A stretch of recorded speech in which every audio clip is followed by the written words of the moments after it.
Pada malam hari ini kita akan belajar firman Tuhan, dan saya berikan sebuah judul untuk renungan kita pada malam hari ini: perlindungan sejati. Sebelum kita belajar lebih lanjut, mari kita tunduk kepala, kita bersatu di dalam doa.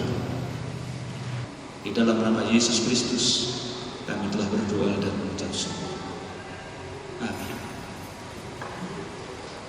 Perlindungan sejati.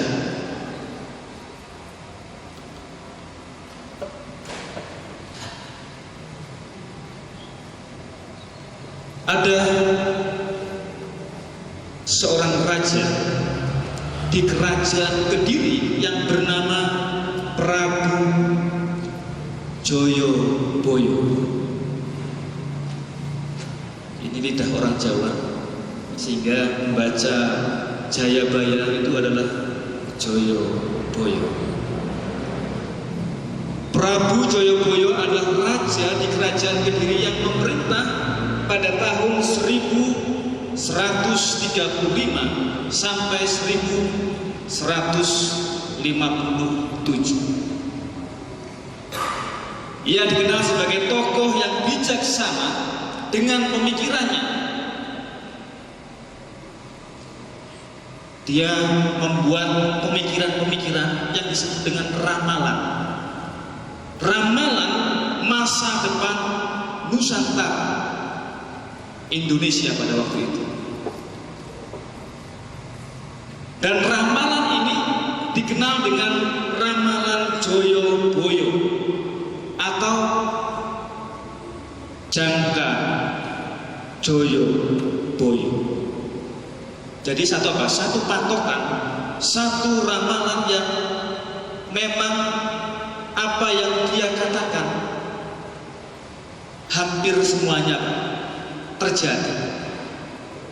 Kalau di dalam versi Alkitab itu merupakan apa? Nubuatan. Tentunya kalau nubuatan pasti akan terjadi. Malam hari ini secara tidak langsung saya mengajak saudara-saudara untuk belajar juga bahasa Jawa.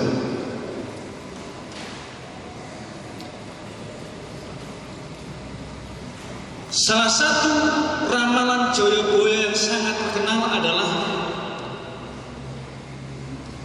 yang mengatakan saiki jamane jaman edan, yen ora edan ora keduman. Sak bejo bejane wong kang lali, luwih bejo wong kang eling lan waspada. Artinya sekarang ini adalah zaman yang edan, zaman yang gila, zaman yang tidak biasa. Jika kita tidak ikut edan,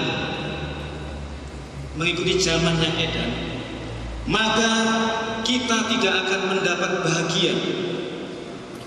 Sebesar apapun untungnya orang yang lupa diri, masih lebih beruntung mereka yang senantiasa ingat dan waspada. Jadi Joyoboyo dia meramalkan satu saat nanti akan terjadi sebuah zaman yang edan, zaman yang terbalik, zaman yang tidak seperti biasa. Hal-hal yang tidak normal terjadi. Ini merupakan pertanda kita berada dalam zaman kalam kolobenu, yaitu masa krisis multidimensi.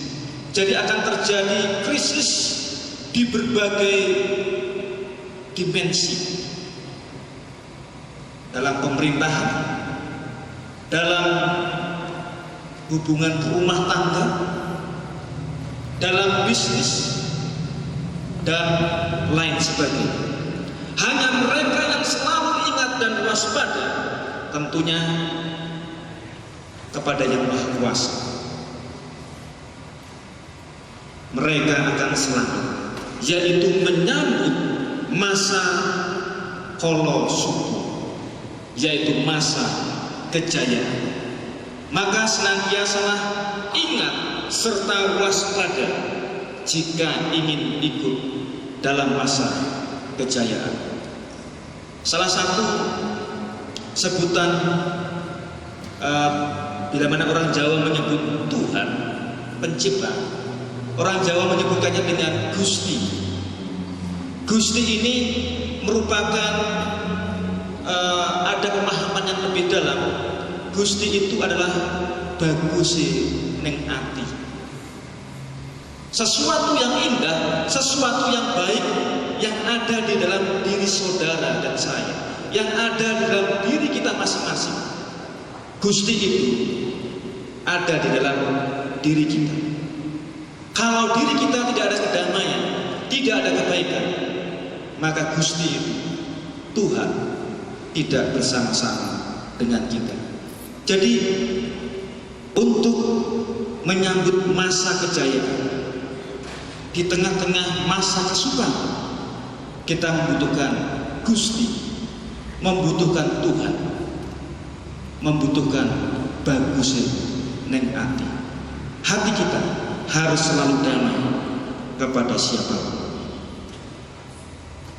Banyak ramalan Joyoboyo tentang akhir zaman. Saya mencatat ada sekitar ada satu buku, dan kita akan belajar apa saja yang diramalkan oleh Prabu Joyoboyo tentang masa kesukaran. Yang pertama, banjir bandang ono ngendi-ngendi, gunung jeblok lan anjar tan angin pen, getinge kepati-pati marang pandito kang becik, mergo wedi kepinyak wadine sapa sira sing sayek. Artinya akan terjadi banjir bandang di mana-mana, gunung meletus tidak disangka-sangka, tidak ada isyarat terlebih dahulu. Sangat benci kepada pendeta yang teguh pendirian karena takut bakal terbongkar rahasianya, siapa Anda sebenarnya. Kemudian dikatakan lebih lanjut, ratu orang netepi janji, musno kuwasa lan prabawana, akeh omah dhuwur kuda, wong padha mangan wong, kayu grigan lan besi ya padha doyan, dirasa enak kaya roti bolu, yen wengi padha ora iso. Jadi inilah hal-hal yang Joyoboyo sampaikan. Satu saat nanti kehidupan manusia itu seperti ini. Raja atau pemimpin tidak dapat menepati janji.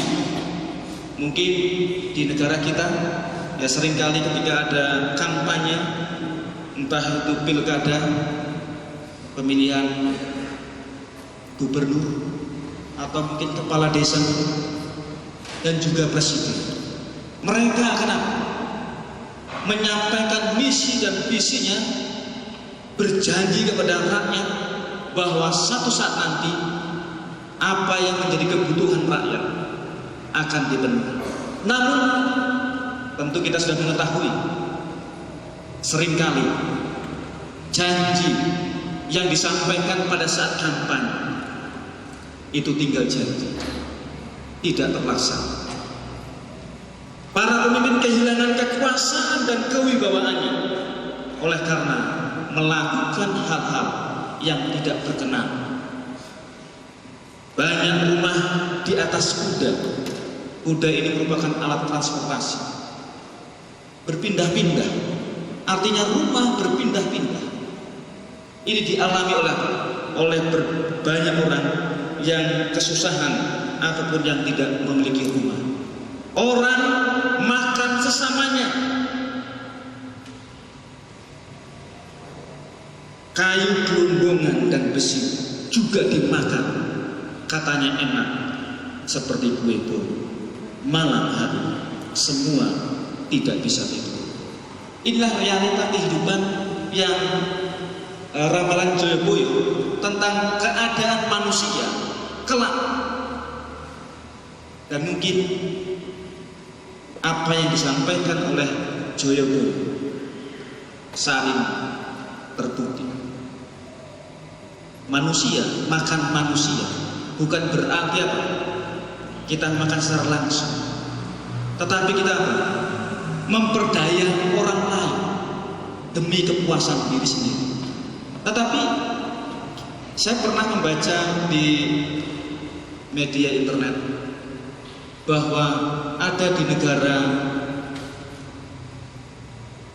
di Asia, saya lupa negara mana, dikatakan bahwa ada beberapa restoran yang menyajikan daging manusia. Bahkan di Jepang, negara Asia yang cukup maju, Jepang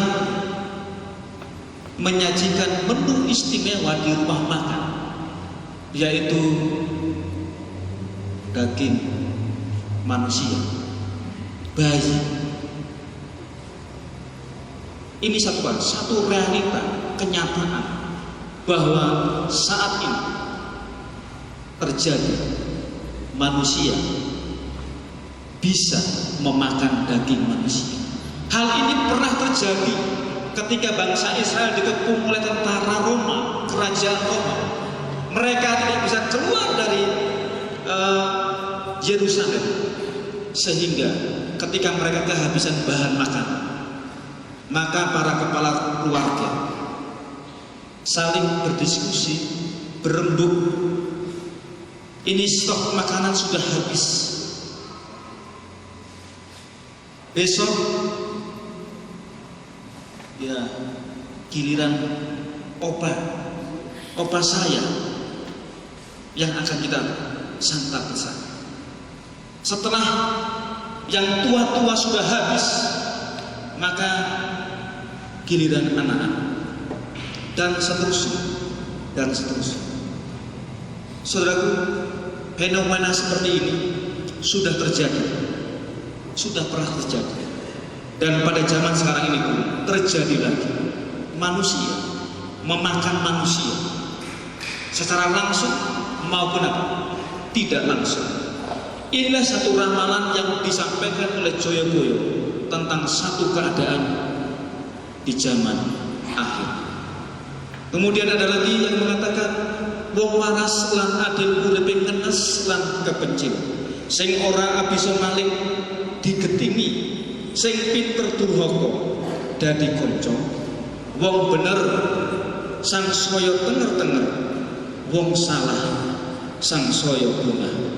Akeh bondo musnah tan karuan, akeh pangkat lan derajat padha minggat tan karuan sebab. Artinya orang yang baik dan adil hidupnya memprihatinkan, bahkan dikucilkan. Apakah ini benar terjadi? Orang yang jujur, orang yang baik-baik, orang yang lurus-lurus bisa susah hidup, dikucilkan, bahkan selalu dipojokkan. Yang tidak dapat mencuri, yang tidak dapat berbuat jahat, dibenci. Kalau kamu nggak bisa sekongkol dengan saya untuk berbuat sesuatu untuk kepentingan pribadi, maka kamu akan saya benci. Ini pun terjadi juga pada masa sekarang. Orang yang pintar curang itu menjadi apa? Menjadi teman. Kalau bisa kerjasama dengan saya, kamu kawan. Tapi kalau kamu tidak bisa kerjasama, kamu bukan kawan, kamu adalah lawan. Lihat saudara, sekarang ini pun terjadi. Kawan bisa jadi lawan, lawan bisa menjadi kawan. Orang salah makin pongah. Artinya orang yang bersalah merasa tidak bersalah. Oh, ini sudah biasa. Oh, ini biasa. Kesalahan itu tidak dianggap sebagai kesalahan.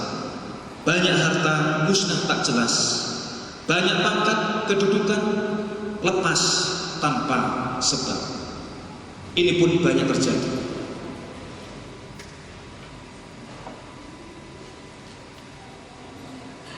Kemudian Prabu Joyoboyo juga mengatakan, wong wadon nganggo penganggo lanang iku pertandane yen bakal nemoni wolak-walike jaman.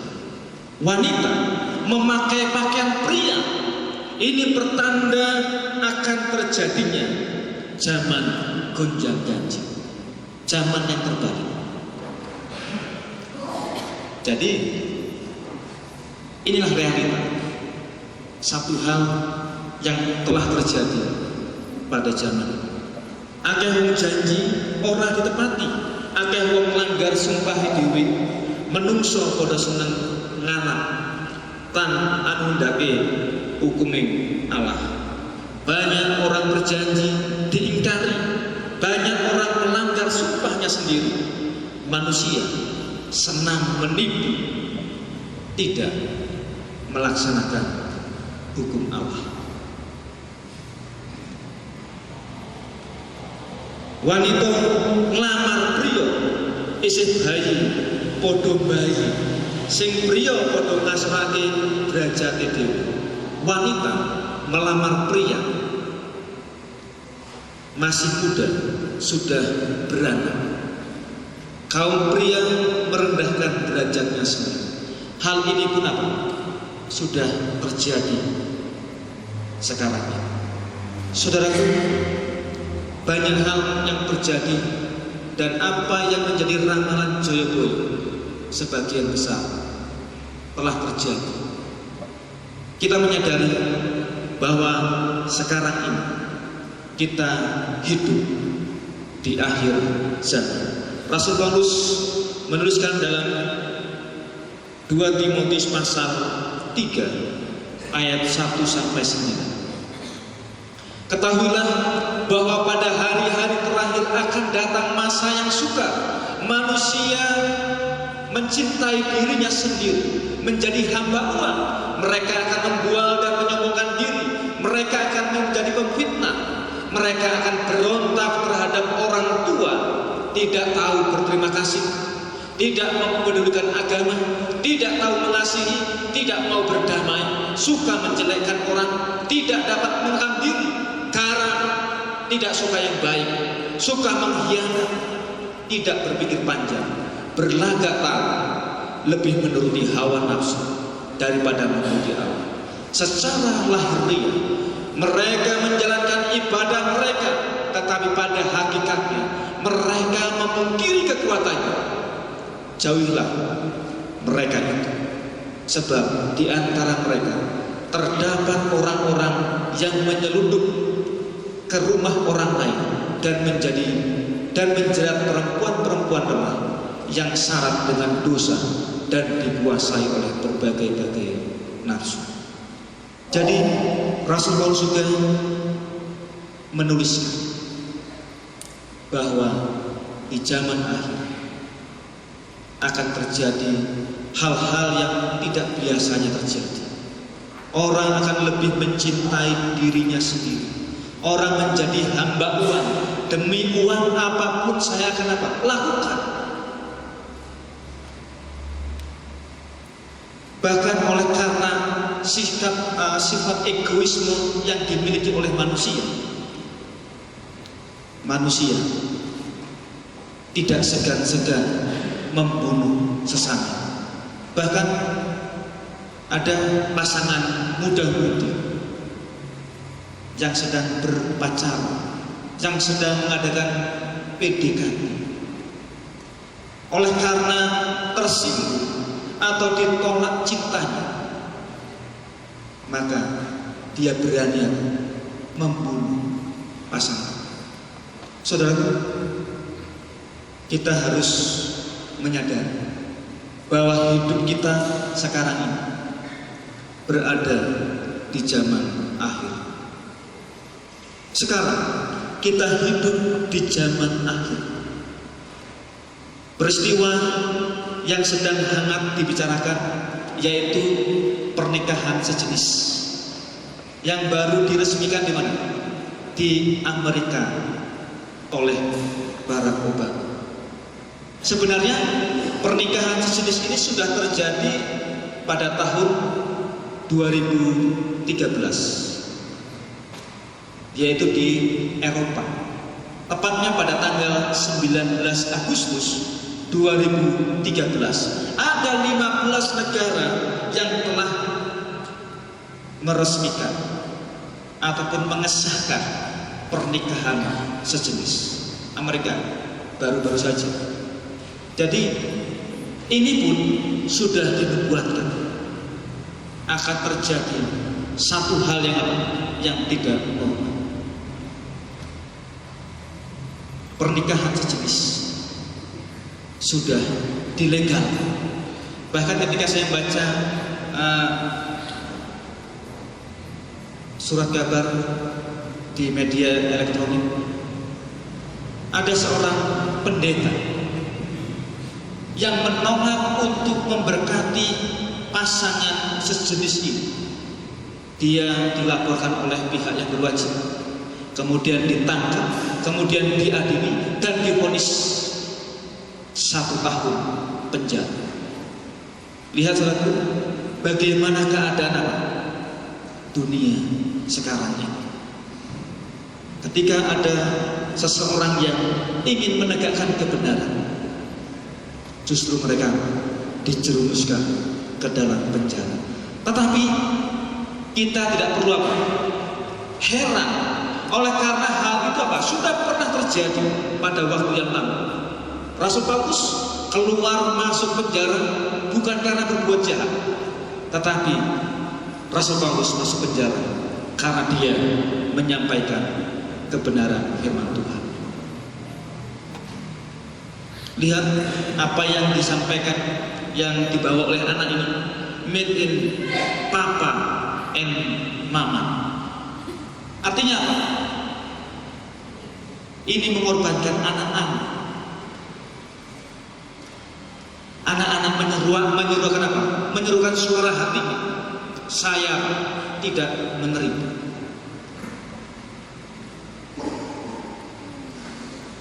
Pernikahan sejenis. Kemudian dalam Matius pasal 24, Yesus menyampaikan kepada murid-muridnya tentang peristiwa-peristiwa yang akan terjadi sebelum kedatangannya. Akan terjadi peperangan bangsa melawan bangsa. Bahkan di negara kita antar agama. Kalau pada waktu yang lampau terjadi di Ambon sampai banyak korban jiwa, sekarang ini di Papua ada 1 korban jiwa oleh karena masalah agama. Bala kelaparan, penyakit, bencana alam, gempa bumi, gunung meletus,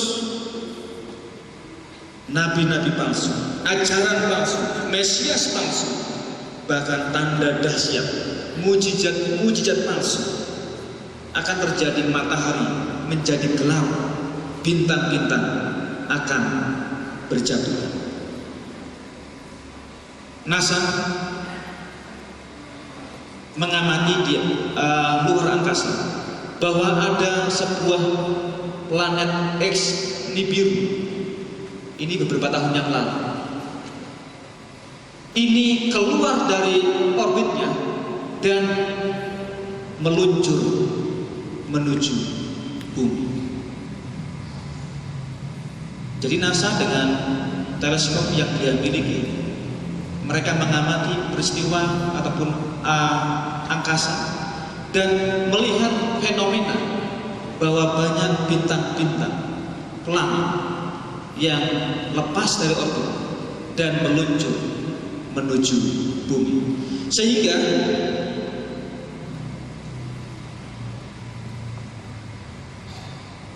dibuatlah sebuah teleskop yang canggih, yang super canggih, yang dibangun di kutub utara, yang dinamakan The South Pole Telescope. Jadi teleskop ini dirancang, dibangun dengan miliaran dolar, hanya untuk apa? Mengamati kapan bintang akan berjatuhan dan kira-kira sampai ke bumi atau tidak, bisa dialihkan oleh tidak, supaya tidak menabrak bumi. Kemudian orang yang boleh dikatakan terkaya di dunia, Bill Gates dan keluarga Rockefeller, dia membangun sebuah bunker. Bukan bunker untuk seperti apa ya, di Gunung Merapi. Ya, ketika gunung meletus di Yogyakarta, ada tim SAR yang berusaha untuk berlindung di bunker, tapi oleh karena lahar terlalu panas sehingga dia mati di dalam bunker itu. Demikian juga bukan bunker yang dibuat seperti Saddam Hussein, bisa ditembus dengan apa? Dengan bom. Bunker ini dirancang khusus oleh orang-orang yang memiliki kepentingan. Tujuan utamanya adalah apa? Untuk menyimpan benih-benih atau biji-bijian yang ada di seluruh dunia, sehingga ketika terjadi bencana yang amat dahsyat, maka biji-bijian yang tersimpan di bunker itu, ketika sudah aman semuanya, maka biji-bijian itu akan apa? Akan ditanam dan ada kehidupan di planet bumi ini. Namun oleh karena pembangunan bunker ini sudah diketahui oleh khalayak ramai, maka ada beberapa, bahkan banyak orang-orang yang kaya, para milioner, mereka mengadakan negosiasi.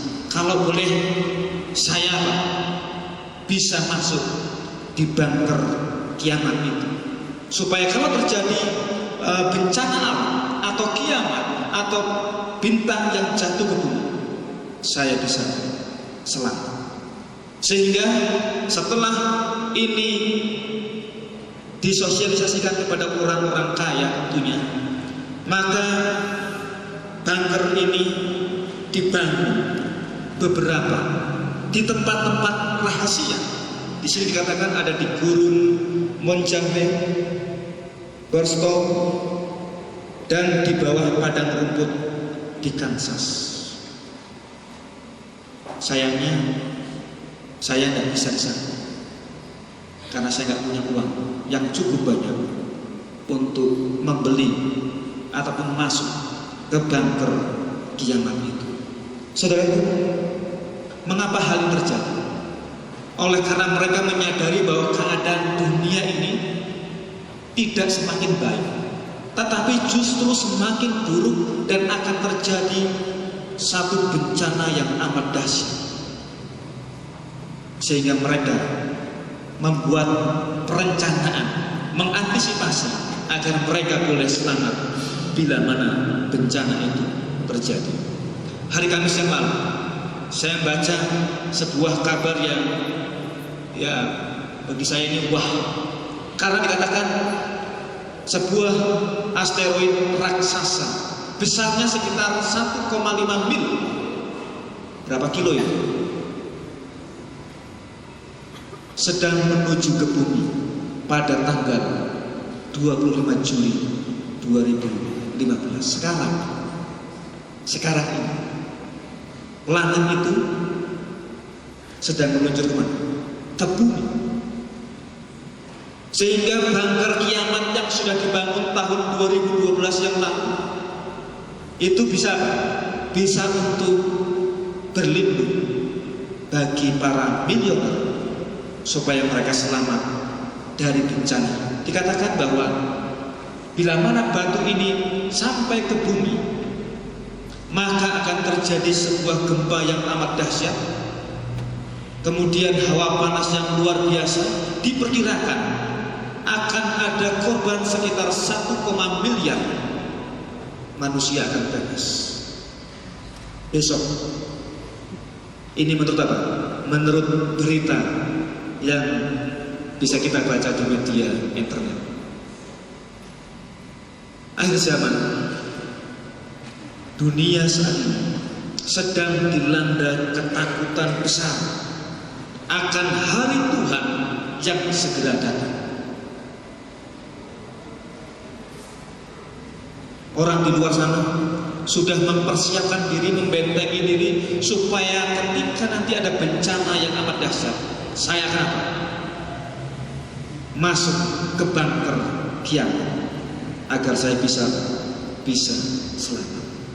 Kemana kita akan pergi mencari perlindungan ketika kiamat itu datang?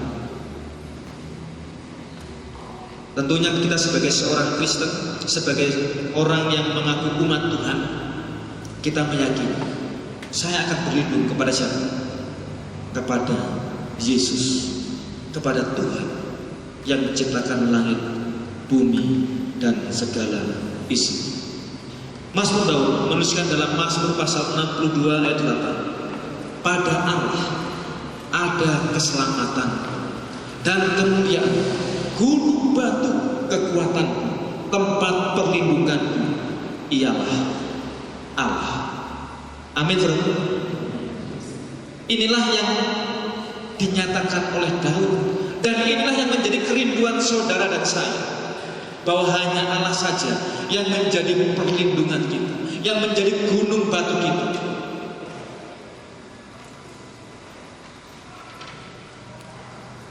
Ellen G. White menuliskan dalam buku Kemenangan Akhir dengan judul Alkitab Suatu Perlindungan. Dia menuliskan, umat Allah dituntun kepada Alkitab sebagai perlindungan mereka. Sehingga Raja Daud juga pernah menuliskan di dalam Mazmur pasal 119 ayat 105, firman-Mu itu pelita bagi kakiku dan terang bagi jalan. Saudara, pada zaman Daud belum ada Alkitab seperti yang kita miliki. Belum ada buku yang disebut sebagai Alkitab. Tetapi yang dimaksudkan oleh Raja Daud ketika dia mengatakan firman-Mu itu pelita bagi kakiku dan terang bagi jalan, itu adalah Allah itu sendiri. Tuhan, Engkaulah pelita bagi kami sehingga menerangi jalan kehidupanku yang penuh dengan kegelapan. Itulah yang diserukan oleh Raja Daud. Dia mengaminkan, dia percaya bahwa Tuhan sajalah yang menjadi penolongnya, yang menjadi pelindungnya di dalam kehidupannya. Lebih lanjut, Ellen G. White menuliskan dalam halaman 515 sampai 516 buku Kemenangan Akhir, setan menggunakan setiap sarana yang mungkin untuk mencegah manusia memperoleh pengetahuan mengenai Alkitab, karena kata-kata Alkitab yang jelas mengungkapkan penipuan besar terakhir akan segera digelar di hadapan kita. Antikristus akan melakukan pekerjaan-pekerjaannya yang mengherankan di depan mata kita. Begitu miripnya pemalsuan itu, sehingga dengan asli, sehingga mustahil untuk membedakannya kecuali oleh Alkitab. Saudaraku, ingat bahwa segala sesuatu yang terjadi di sekitar kita, segala sesuatu yang terjadi di dunia ini digunakan oleh iblis, digunakan oleh setan untuk mengalihkan pandangan kita, untuk mengalihkan perhatian kita terhadap apa? Terhadap firman Tuhan. Ketika kita dialihkan perhatian kita oleh setan melalui rumah tangga, masalah rumah tangga, atau mungkin orang-orang muda dialihkan perhatiannya akan kebenaran firman Tuhan melalui pacarnya,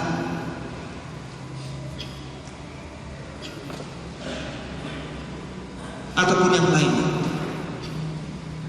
Tujuan setan adalah untuk apa? Agar hati kita tidak berfokus kepada Sang Pencipta. Jadi seakan-akan apa yang kita alami itu adalah hal yang biasa, tidak bertentangan dengan apa? Alkitab. Bahkan seringkali umat-umat pilihan Tuhan jatuh ke dalam dosa oleh karena mereka tidak menyadari bahwa itu adalah perangkap iblis yang akan menjerat mereka, membuat mereka jatuh ke dalam dosa. Lebih lanjut dikatakan, sekarang ini ada ribuan orang yang mengaku beragama yang tidak dapat memberikan alasan-alasan bagi pokok-pokok iman mereka, selain daripada mereka telah diajar demikian oleh para pemimpin agama mereka. Mereka melewatkan ajaran-ajaran juru selamat, hampir-hampir tidak memperhatikannya, tetapi justru menaruh kepercayaannya penuh kepada kata-kata para pendeta. Tetapi apakah para pendeta tidak dapat salah? Malam hari ini satu pelajaran bagi saya pribadi, bahwa hamba Tuhan, seorang gembala jemaat, akan menjadi sorotan bagi jemaat yang digembalakan. Sekiranya ada pendeta yang punya kelemahan, kekurangan, atau jatuh dalam dosa, maka pendeta itu akan dibicarakan. Tetapi pelajaran juga bagi para anggota jemaat, jangan sampai kita telan bulat-bulat apa yang disampaikan oleh pendeta. Ini kutipan Roh Nubuat, bukan dari saya, bahwa kita harus menguji setiap perkataan siapapun itu dengan apa? Dengan firman kebenaran. Dan jangan pernah kita melewatkan ajaran-ajaran juru selamat. Satu pengajaran yang sangat apa? Yang sangat praktis. Ketika Yesus melayani, Yesus mengajarkan perkara-perkara yang sederhana agar itu dilakukan oleh umat-umatnya, oleh murid-muridnya. Tetapi kenyataannya para ahli Taurat, mungkin boleh dikatakan sekarang ini para profesor Alkitab, justru mereka yang menentang Yesus. Mereka tidak menerima apa yang Yesus ajarkan kepada murid-muridnya, sehingga Alkitab mencatat bahwa para ahli Taurat, para pemuka-pemuka agama, para pejabat-pejabat di keagamaan, merekalah yang menyalibkan Yesus di sana Golgota. Lebih lanjut, saya juga menuliskan, bagaimana mungkin kita mempercayakan jiwa kita kepada tuntunan mereka, kecuali kita mengetahui dari firman bahwa mereka adalah pembawa Torah. Jadi bagi saudara dan saya, ketika ada pengajaran-pengajaran ataupun setiap khotbah firman Tuhan yang disampaikan, kita harus apa? teliti, baca di kitab suci. Karena Alkitab ini tidak bisa berbohong. Banyak hal-hal rahasia yang dianggap rahasia itu diungkapkan di dalam kitab suci. Jadi jangan sampai kita mempercayakan jiwa kita dalam hal keselamatan kepada seseorang. Jadi masalah keselamatan itu tidak bergantung dengan apa? Dengan orang lain. Anak tidak bergantung kepada orang tua. Jemaat, keselamatan jemaat tidak bergantung kepada majelis ataupun pendeta. Keselamatan itu adalah pribadi. Bahkan suami istri tidak bisa mempengaruhi, tidak bisa mengajak istrinya atau suaminya apa? Masuk surga. Dalam istilah orang Jawa, surga nunut, neraka katut. Jadi tidak ada istilah seperti itu. Tidak ada istilah kalau kamu masuk surga saya akan masuk surga, kalau kamu masuk neraka ya aku ikut. Masalah keselamatan adalah pribadi lepas pribadi. Bagaimana banyaklah cara yang digunakan setan melalui pengaruh manusia untuk mengikat tawanan-tawanannya. Ia menarik orang banyak kepadanya oleh menghubungkan mereka dengan benang sutra kasih kepada musuh-musuh salib Kristus. Apapun jenis hubungan ini, orang tua, anak, perkawinan ataupun sosial, hasilnya sama. Penentang kebenaran menggunakan kuasanya untuk mengendalikan hati nurani dan jiwa-jiwa yang ditahan di bawah kuasanya, tidak mempunyai cukup keberanian atau kebebasan menuruti keyakinan tugas mereka. Jadi setan akan menggunakan berbagai macam cara dari segi manapun dia akan gunakan untuk mempengaruhi kita agar hati kita, perhatian kita dialihkan bukan kepada kitab suci, tetapi apa? Kepada perkara-perkara yang sepele, perkara-perkara yang terjadi di sekitar kita, dalam rumah tangga, dalam tempat kerja kita, dalam bisnis kita, dan lain sebagainya. Jadi setan sedang merebut perhatian kita agar perhatian kita dialihkan kepada adalah tugas utama dan tertinggi setiap makhluk yang rasional untuk mempelajari dari kitab Alkitab apa itu kebenaran, lalu berjalan di dalam terangnya, kemudian mendorong orang-orang lain mengikuti teladan. Jadi tugas utama dan yang terpenting bagi saudara dan saya adalah apa? Mempelajari Alkitab. Boleh kita dengar pengajaran dari orang lain, dari pendeta atau dari siapa, tapi harus apa?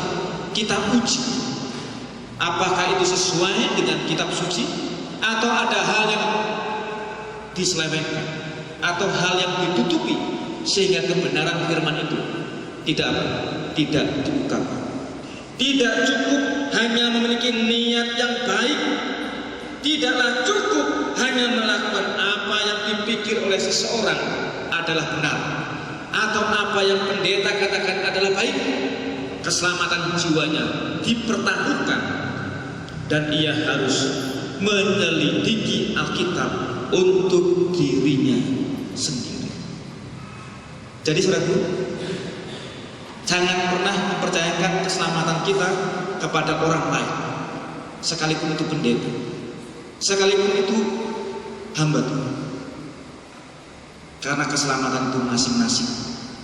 Keselamatan itu pribadi lepas pribadi. Dikatakan kita harus mempelajari Alkitab, kemudian menghidupkannya, lalu dikatakan tadi mendorong orang lain untuk mengikuti. Jadi kita harus apa? Setelah kita baca Alkitab ini, kita hidupkan Alkitab ini, kebenaran firman Tuhan, lalu kita apa? Mengajak orang lain agar mereka pun boleh menerima kasih karunia yang daripada Tuhan agar mereka boleh diselamatkan.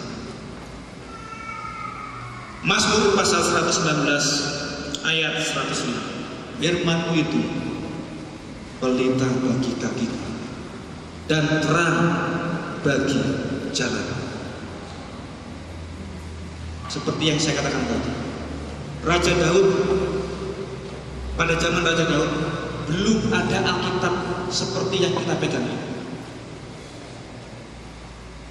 Raja Daud bergantung kepada nabi, juru bicara Allah.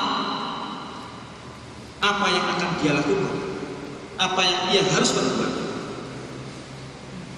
Jadi maksud pernyataan Raja Daud di dalam Mazmur 119 ayat 105, firman-Mu itu pelita bagi kakiku dan terang bagi jalan, adalah Tuhan sendiri.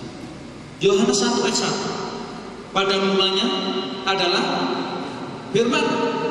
Firman itu bersama-sama Allah, dan firman itu adalah Allah.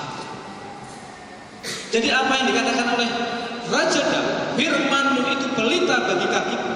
Firman itu adalah siapa? Sang Pencipta.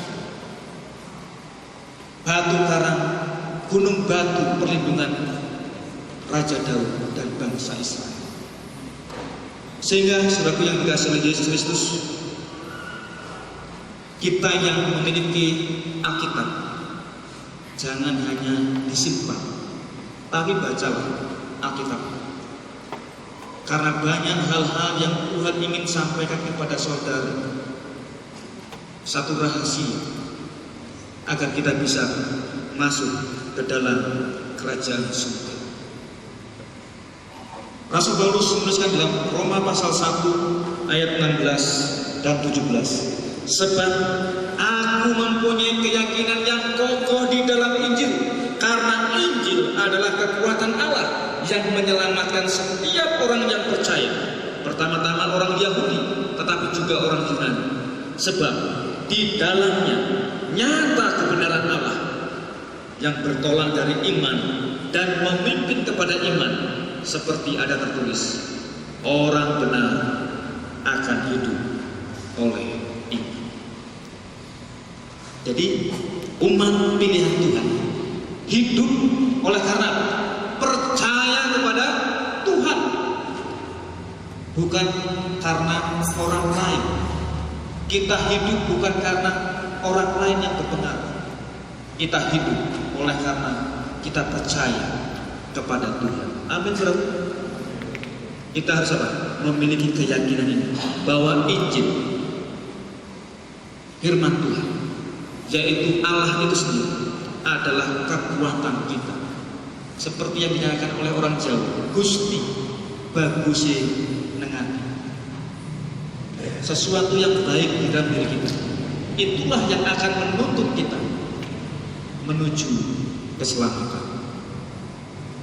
Mazmur pasal 62 ayat 8, pada Allah ada keselamatanku dan kemuliaan, gunung batu kekuatan, tempat perlindunganku ialah Allah. Kisah Rasul pasal 4 ayat 12, Lukas menuliskan, dan keselamatan tidak ada di dalam siapapun juga selain di dalam Dia, yaitu Yesus Kristus. Sebab di bawah kolong langit ini tidak ada nama lain yang diberikan kepada manusia yang olehnya kita dapat diselamatkan. Amin, saudara. Jadi hanya kepada Yesus, hanya kepada Allah saja keselamatan jiwa kita. Bukan di bangker kiamat yang dibangun di Bukit Utara. Karena itu hanya untuk apa? Para milioner. Untuk selamat tidak susah kalau kita mau mengikuti kebenaran ataupun perintah-perintah. Apa yang menjadi perlindungan sejati bagi saudara dan saya? Perlindungan yang sejati bukanlah bangker kiamat, bukanlah tempat perlindungan yang bisa menyembunyikan kita dari bahaya, menyelamatkan kita dari bahaya. Tetapi perlindungan yang sejati itu adalah Alkitab. Alkitab itu adalah firman Tuhan, dan firman itu adalah Allah sendiri. Saudaraku yang dikasihi oleh Yesus Kristus, tentunya kita tidak dapat bertemu langsung dengan Tuhan, berbicara langsung dengan Tuhan, oleh karena kita penuh dengan kelemahan, penuh dengan dosa. Kita dapat bertemu dengan Tuhan melalui pembacaan kitab suci. Bukan sekedar membaca Alkitab mengikuti program follow the Bible, membaca sampai selesai. Bukan sekedar membaca sampai selesai, tetapi membaca serta menghidupkan, menuruti apa yang menjadi kehendak Tuhan, sehingga Alkitab ini yang adalah Allah itu sendiri akan menjadi pelindung kita yang sejati, yang akan menyelamatkan saudara dan saya. Biarlah firman Tuhan pada malam hari ini boleh menjadi berkat bagi saudara dan saya pribadi, agar kita lebih mencintai Alkitab kita, membaca, merenungkan, serta menghidupkan, agar kuasa Tuhan berlaku dalam kehidupan kita dan keselamatan itu menjadi bagian masing-masing kita. Tuhan